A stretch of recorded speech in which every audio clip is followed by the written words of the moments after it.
ಬೆಳಗಾವಿ ನಗರ ವೇಗವಾಗಿ ಬೆಳೆಯುತ್ತಿದೆ. ಅದರಂತೆ ವಿದ್ಯಾರ್ಥಿಗಳು ಪದವೀಧರರಾಗಿ ನಿರುದ್ಯೋಗಿಗಳಾಗುತ್ತಿದ್ದಾರೆ. ಸರಕಾರ ಕೂಡಲೇ ಐಟಿ, ಬಿಟಿ ಕಂಪನಿ ಆಗಬೇಕು ಎಂದು ಆಗ್ರಹಿಸಿ ಕರವೇ ಪ್ರವೀಣ್ ಶೆಟ್ಟಿ ಬಣದ ಕಾರ್ಯಕರ್ತರು ಗುರುವಾರ ಚೆನ್ನಮ್ಮ ವೃತ್ತದಲ್ಲಿ ಪ್ರತಿಭಟನೆ ನಡೆಸಿ ಜಿಲ್ಲಾಧಿಕಾರಿಗೆ ಮನವಿ ಸಲ್ಲಿಸಿದರು.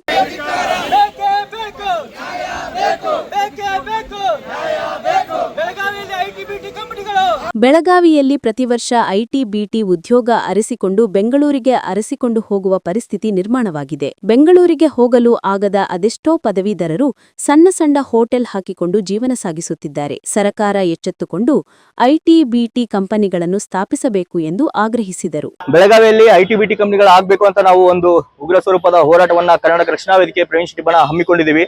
ಬೆಳಗಾವಿಯಿಂದ ಸುಮಾರು 20,000 ಜನ ಪ್ರತಿ ವರ್ಷ ಕೆಲಸ ಅರಸಿಕೊಂಡು ಬೆಂಗಳೂರು, ಪುಣೆ ನಗರಗಳಿಗೆ ವಲಸೆ ಹೋಗ್ತಾ ಇದ್ದಾರೆ. ತಂದೆ ತಾಯಿಗಳು ಮಕ್ಕಳನ್ನ ಬಿಟ್ಟು ಇಲ್ಲಿ ಕೊರಗ್ತಾ ಇದ್ದಾರೆ.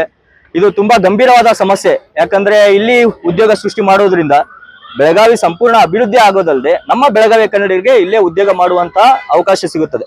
ಹಾಗಾಗಿ ದಯವಿಟ್ಟು ಸರ್ಕಾರ ಎಚ್ಚೆತ್ತುಕೊಂಡು ಐಟಿ, ಬಿಟಿ ಕಂಪನಿಗಳನ್ನ ಬೆಳಗಾವಿಯಲ್ಲಿ ಮಾಡಲೇಬೇಕು. ಇಲ್ಲವಾದಲ್ಲಿ ಕರ್ನಾಟಕ ರಕ್ಷಣಾ ವೇದಿಕೆ ಮುಂದಿನ ತಿಂಗಳಲ್ಲಿ ಬಹುದೊಡ್ಡ ಸ್ವರೂಪದ ಹೋರಾಟವನ್ನ ನಾವು ಮಾಡ್ತೀವಿ.